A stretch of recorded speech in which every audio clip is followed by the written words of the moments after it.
have either set the furnace to a particular temperature you want, or if you have a little lab furnace, you at least have a gauge that's telling you what the oven temperature is, and you can judge the workpiece temperature from that. If you don't have those things, then the most basic guide is what we've talked about up until now, is the color of the piece.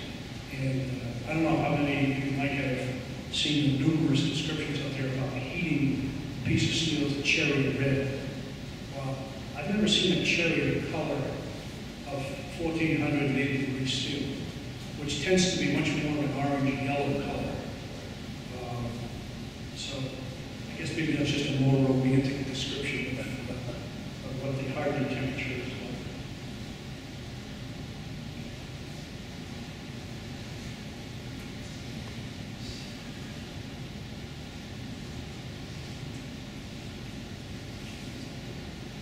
By the way, this is what the natural charcoal looks like when we take it out of the bed. It looks like burnt peat. It looks like pieces out of a leftover campfire. It's around. Some hardware stores sell it. Whole Foods carries it. Where else? It's pure.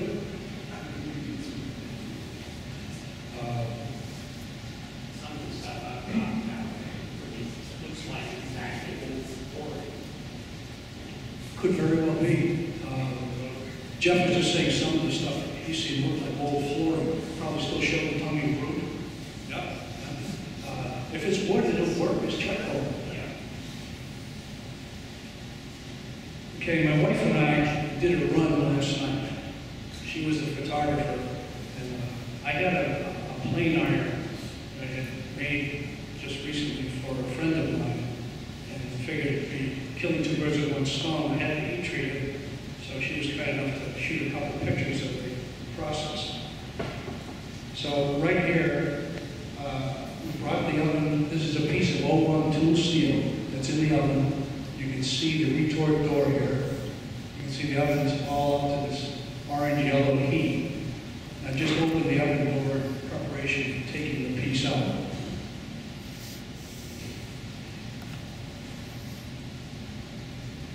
Reaching in, taking the door off with the tongs. Now, if you look carefully here, the reason I left this one, by the way, see that? That's the door. See that orange just behind the punch barrel? That's the temperature of the door. It was a dull gray before. Right here, you can see a piece of charcoal I put in there. As soon as you open the retort door, it flares up. It wasn't actively combusting until I opened the door, because there was no oxygen in the speaker for very little. So I'm just about to grab the plane iron that's in there.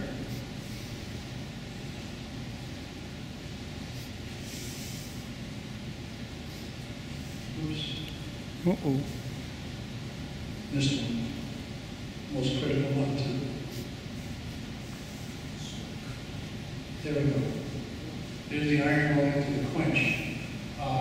It's a little washed out of this photograph, but it's more of an orange color than a red. And the elapsed time from pulling it out of the oven and getting into the quench shouldn't be more than like a second, ideally. For real thin stuff, it's as fast as you can possibly do it. I heat treated some small springs, and I could see the color. I just ripped it out of the oven into the barrel. I could see it was, I lost the heat already, just in moving it 3 or 4 feet. You got it. Yes, Frank? Put a small piece and try to pick up the tongs, so you have to have different size tongs, maybe tweezers. Frank is making the point that if you have a little tiny piece that you try to heat treat, and you pick it up with a pair of tongs that are cold, the tongs will immediately act as a heat sink and take it below critical temperature and it won't harden. Yes? If you're reading about some smaller parts, I was thinking recommended that you are really bigger and you nail on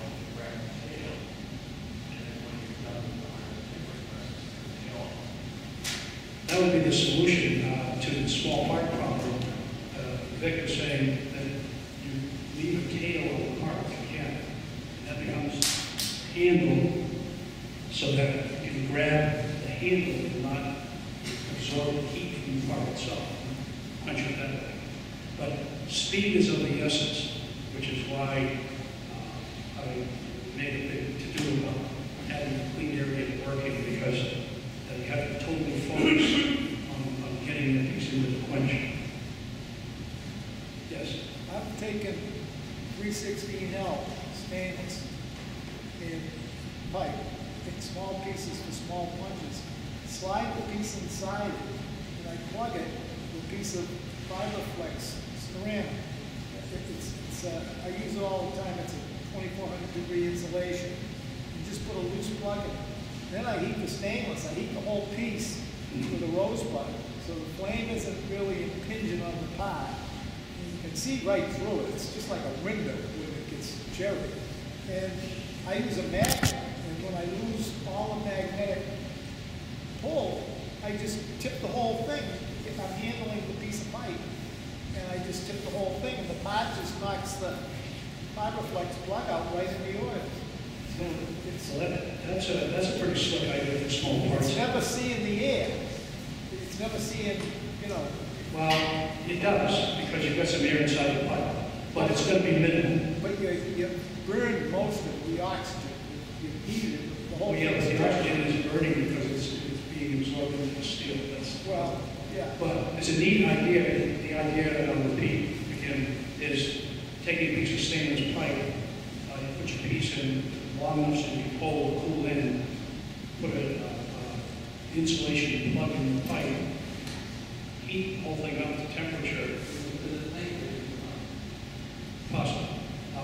And you get it up to temperature, which you determine by using a magnetic test.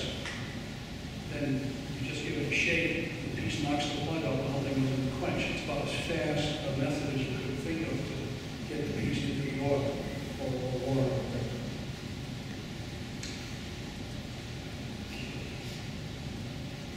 Now, what about the quench? Yes? One thing on the magnetic test, if you're using one of these new rare earth high energy magnets, it won't be a magnet, that'd be a give it on a piece of steel. That's good to know. Henry's pointing out that you know how to say neon? Yes. Thank you, folks. That type of magnet will lose its magnetism if it's subjected to high heat. So if you use it for this process, kiss it goodbye. You just have to very. The reason I know is I had one that was epoxy to a piece of steel, and I thought I would just heat it up and kill the epoxy. And I did kill the epoxy and took the magnet off the steel. And I said, wait a minute, there's something wrong here.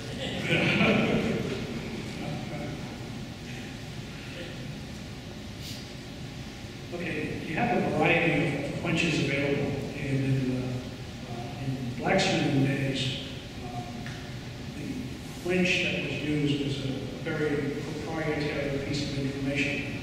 You know, part of the art of blacksmithing. There's some awful concoctions that were brewed up in the name of the trade, but I won't tell you what went into it.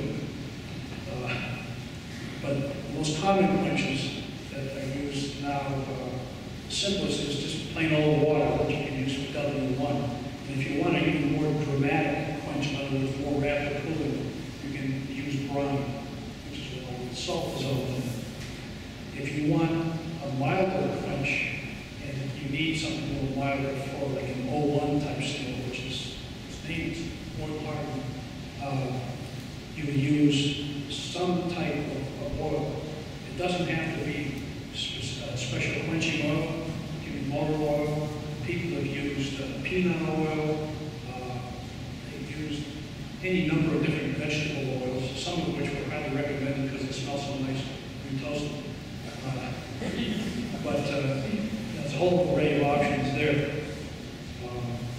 And then for the air hardening steels, like A2, of course, is just cooling in ambient air, which is, as I've always said, the easiest method of all.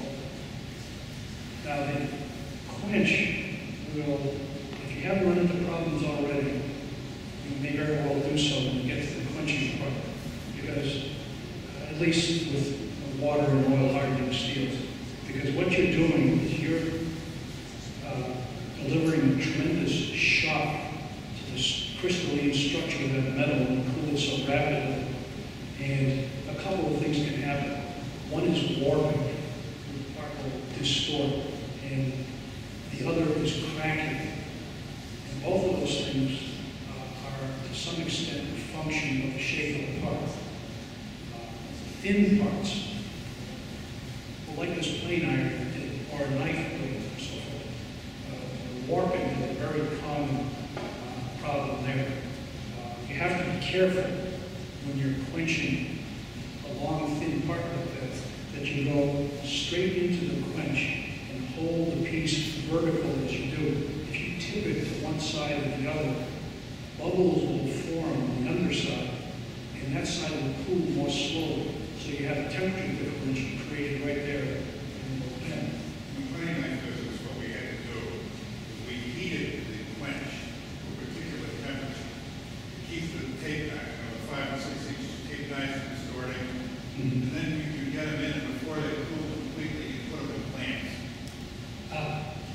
Yes, just to repeat that, this gentleman was saying one of the processes he used, preheat quench somewhat, which reduces the shock. You quench the piece, you take it out and immediately put it in the cleaner. And I've heard a similar story from a file manufacturer. I was making some plane making tools that are very much like coarse files called floats. This is a long time ago. And I really knew nothing about tool steel. I figured, well, these are like files. And probably someone at the file manufacturer could give me some ideas on steel and process and so forth. So I called Simons, they're in Central Massachusetts someplace, and this really nice guy, one of their engineers, took the call, and I told him what I was doing. He was kind enough to tell me how they, pretty much how to do things. And, first thing I asked him was, should I try to get the same kind of steel that they use? He said, no, I said, we just use any old junk steel. He said, the only thing that's important is carbon content. It doesn't have enough carbon in it, so it'll get filed out. Other than that, we don't care what it is. So that took 1095. And so that took the boom off the rose. There's lots of magical qualities attributed to file steel. And that was a little bit disappointing here. But the other thing he mentioned was that, just what this gentleman was saying, that they quench, and immediately after the quench, warping is very common. And the guys doing the quenching has a device there where you file them and just get it straight before it cools completely.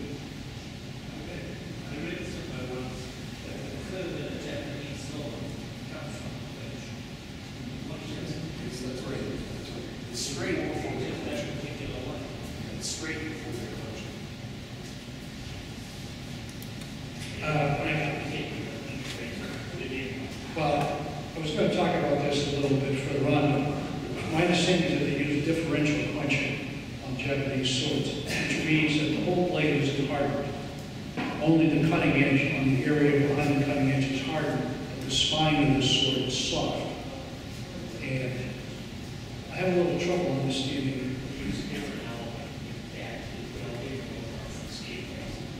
There are two different things. The core of the sword is soft on the edge. The outside is hard. The other thing is they put a clay coating on the back. Right, well, the clay, right, I'm familiar with that. They coat the back with clay so that the quench really only hits the area around the cutting edge.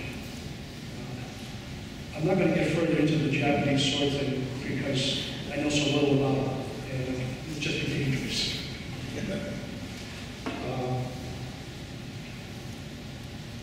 Ventilation is another thing you want to consider when you're about to quench something or before you even start this.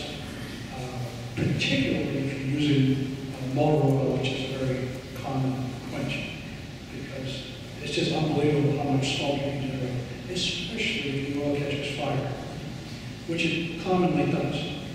I did find my shop where I do this kind of stuff has a garage door on one end.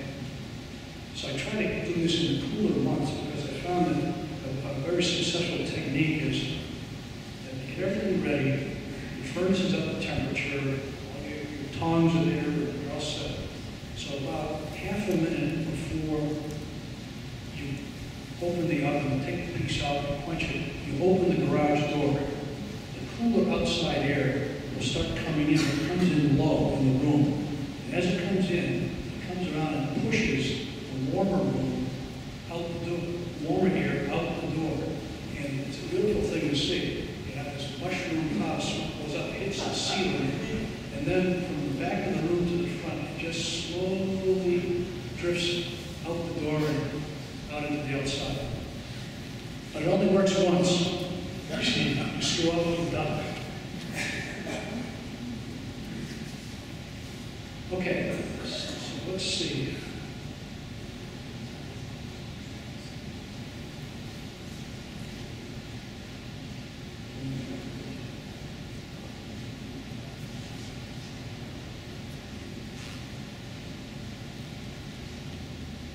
There's a coal iron coming out.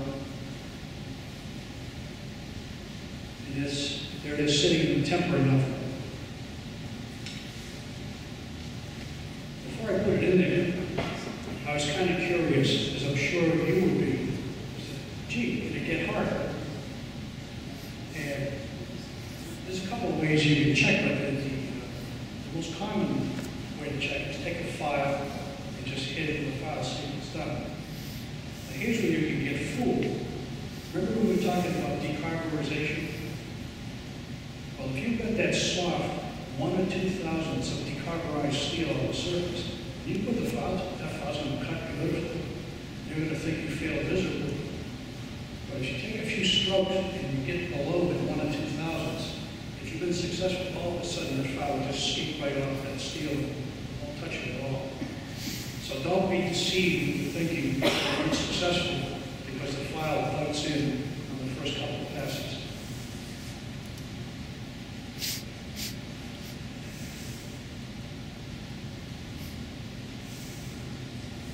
Tempering oven is a nice thing to have for bringing the piece up to the temperature that you need in order to draw out the hardness. Here on this plain iron, we want it pretty hard, probably around block 60, 61, something like that.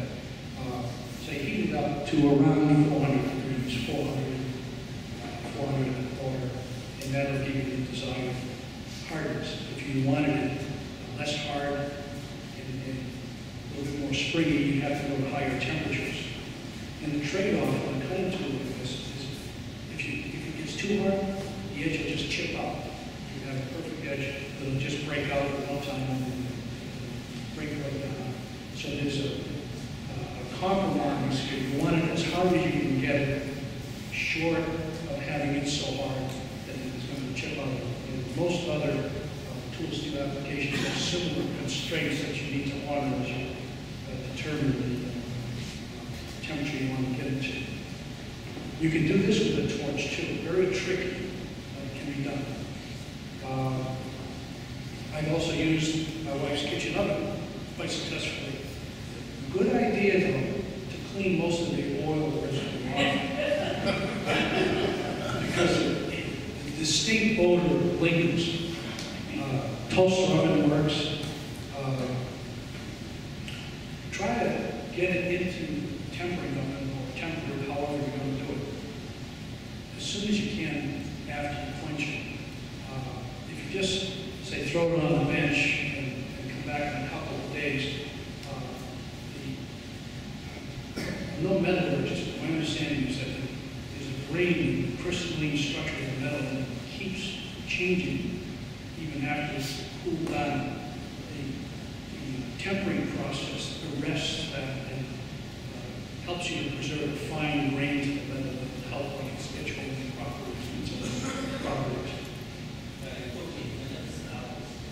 Tempering, like for this, they recommend for 01 as an example, when it gets down to like 150, 200 degrees, it's time to put it in the punch up. So it's immediately after, it doesn't immediately get down to dead cold, ideally. I usually leave it gets down to where it's still warm, like a candle, which only about a minute or two. It doesn't seem to make much difference.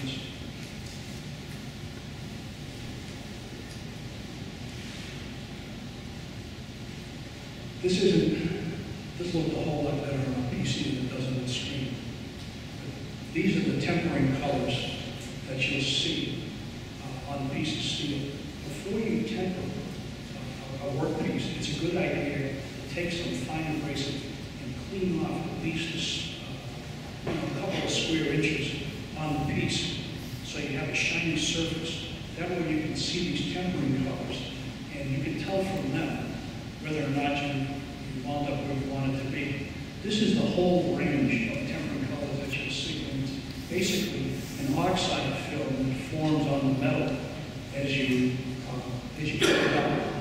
On the left-hand end, that's what you see at the lowest temperatures, in the 350 to 400 degree range. And then it goes from the sort of a very light brown into a straw color, and then the purples and so forth, and finally winds up in a dark blue range. And each one of